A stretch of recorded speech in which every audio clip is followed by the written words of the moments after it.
に着陸いたしました。シートベルト着用のサインが消えるまで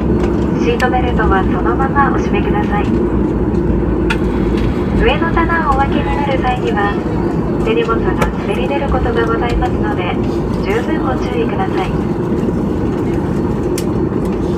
ただいまからすべての電子機器をご利用いただけます。なお、他のお客様のご迷惑になりますので携帯電話の通話はお控えください。また、お降りの際には携帯電話などのお忘れ物をなさいませんようシートポケットなどをお確かめください。本日はお急ぎのところ那覇空港混雑に伴いましてこの便の到着が遅れておりますことをお詫びいたします。